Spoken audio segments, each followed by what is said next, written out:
Bonjour à tous, je suis ravie de vous retrouver dans cette nouvelle vidéo et aujourd'hui on se retrouve à dos d'Hollandais avec un cheval déjà détendu aux 3 allures et on va voir ensemble un petit peu qu'est-ce que c'est que l'épaule en dedans, épaule en avant, qui sont des mots qui font très peur comme ça. Alors c'est parti.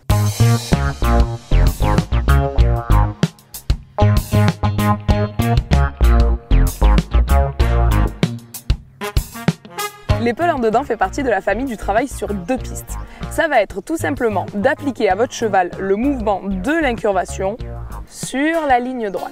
La famille du travail sur 2 pistes est divisée en 2 grandes sous-familles, celle des cessions, celle des appuyés. C'est la première qui va nous intéresser aujourd'hui. On pourrait faire soit de la contre-épaule en dedans, soit de l'épaule en dedans. Et bien nous aujourd'hui on va parler épaule en dedans, mais promis, si ça vous intéresse, on fera des vidéos sur chacun des mouvements.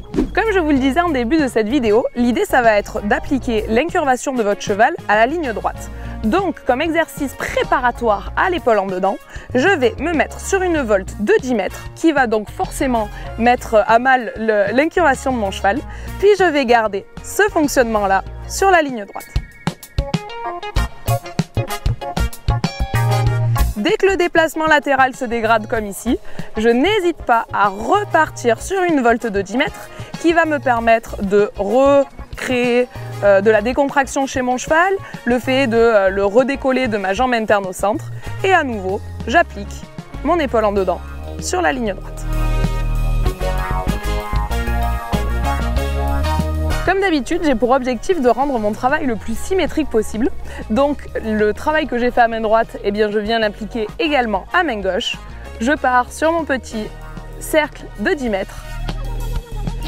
Une fois arrivé au bout de ma volte, je fais comme si je voulais rattaquer une volte et finalement je presse ma jambe interne au centre pour partir sur la ligne droite. Et j'ai mon épaule en avant.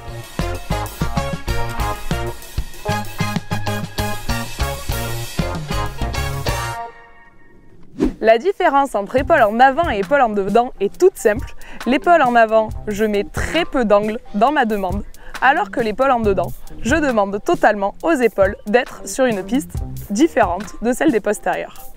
Épaule en dedans ici, épaule en avant ici.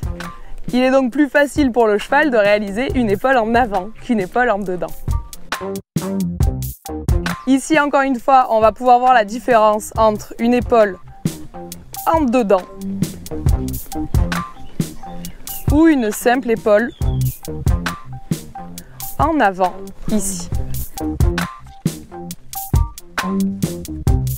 Comme expliqué précédemment, en ce qui concerne les aides du cavalier, eh bien on va retrouver les aides de l'incurvation avec une reine extérieure d'appui, une reine intérieure d'ouverture, une jambe droite, une jambe interne au centre, une jambe externe isolée pour tenir les hanches et leur interdire de sortir de la piste mais bien rester sur la piste de base.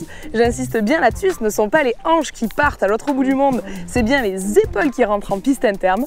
Et ça y est, vous avez votre épaule en dedans. Pour finir, les 2 dernières aides importantes, les épaules du cavalier doivent être parallèles aux épaules du cheval et le regard du cavalier doit être dirigé dans notre point d'arrivée. Donc je regarde droit dans les yeux la fin de ma carrière. Et ça y est, maintenant vous êtes incollable sur le sujet des épaules en avant, épaules en dedans. Il faut savoir que les grands du dressage appellent souvent ça le doliprane de l'équitation, tellement ça fait du bien au cheval et on s'en sert énormément dans les reprises, surtout lorsque l'on monte en niveau en dressage. En tout cas, comme d'habitude, j'espère du fond du cœur que cette vidéo vous a plu. Si c'est le cas, n'hésitez pas à me le dire dans les commentaires, à liker, à partager, à vous abonner à la chaîne si ce n'est pas déjà fait. Moi je vous fais tout plein de gros bisous et je vous dis à très bientôt!